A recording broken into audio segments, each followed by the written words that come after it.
Hi, my name is Shay Kursky, and it is my absolute honor to introduce Louise Laney. One of my favorite memories of Louise was playing dodgeball with her in the 8th grade. Since I was almost always the first to get out, I remember being impressed by her raw athletic talent, as she was one of the only students that could hit the backboard on the far side of the old gym. Not only is she good at dodgeball, but she is also a star on the soccer field and the basketball court. Though her athleticism is truly incredible, her talent extends off the field as well. She is an incredible yearbook editor, leader, and friend. She is always someone you want on your team, and I am so lucky to have gotten to know her throughout our years at St. Mary's. So, without further delay, I introduce to you Louise Laney.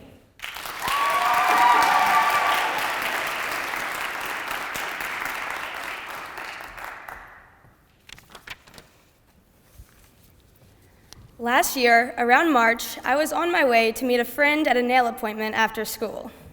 The salon was about 23 minutes away, however, I only had 15 minutes to make it to the appointment.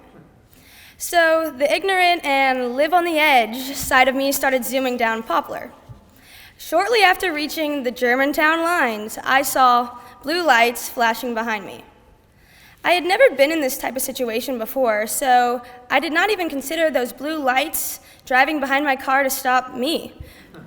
But, lo and behold, at the stoplight, I saw a policeman getting out of his car through my side mirror for me. I began panicking. Before I mention this next detail of the story, I repeat, I have never been in a situation like this before. As he walked closer and closer to my car, I unbuckled my seatbelt and got out of my car to meet him. Did I mention this was happening in the middle of the Saddle Creek, Poplar, and Farmington intersection in after-school traffic? It was quite crowded, to say the least.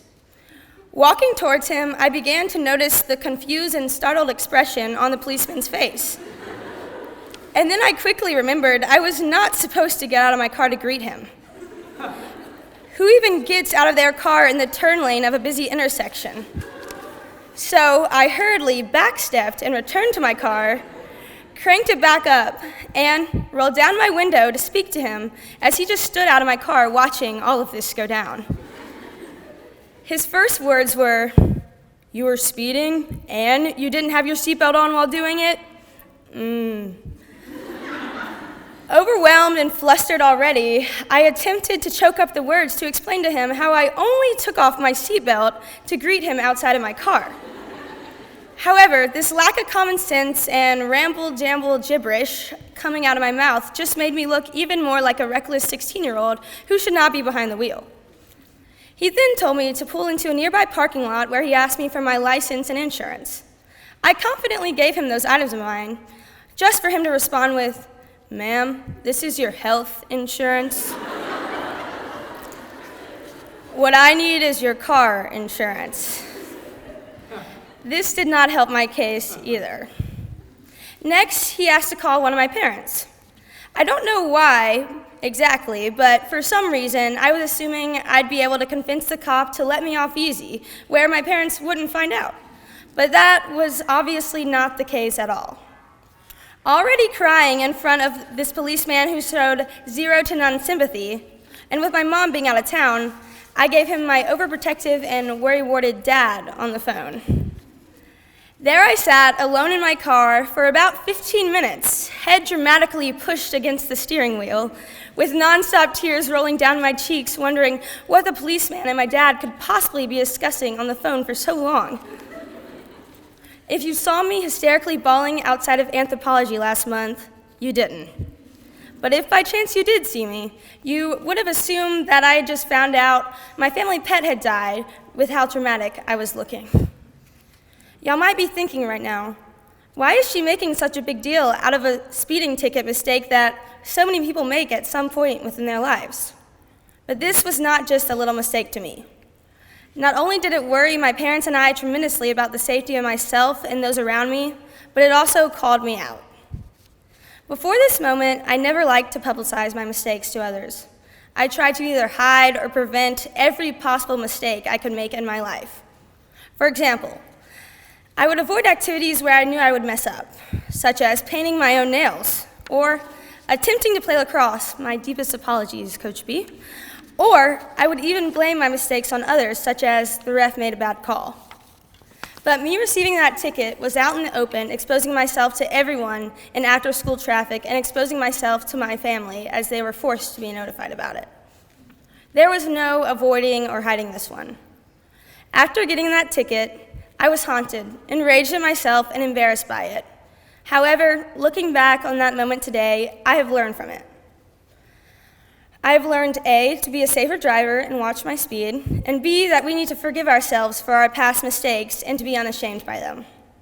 If you asked me to stand here in front of the entire middle and upper school student body a few months ago and tell this story that used to make me self-conscious to even think about, I never would have done it. Mistakes I make on a daily basis include, but are not limited to, leaving the downstairs lights on when going upstairs to bed, adding a stain to at least one article of clothing each day, forgetting to turn off the oven after cooking, and missing a wide-open layup in practice, causing the entire team to run. Other mistakes I've made have been misaiming my soccer ball, to which ultimately resulted in a shattered window in my parents' bathroom, forgetting to pack any swimsuits when going to the beach for a week, breaking my computer by accidentally dropping it down my hardwood stairs twice, chopping off the entirety of my best friend's ponytail in kindergarten, and dropping my camera perfectly down a 4-inch skinny crack between the subway tracks in New York. So here I am, standing in front of you all, admitting that I make tons of mistakes, and so do you.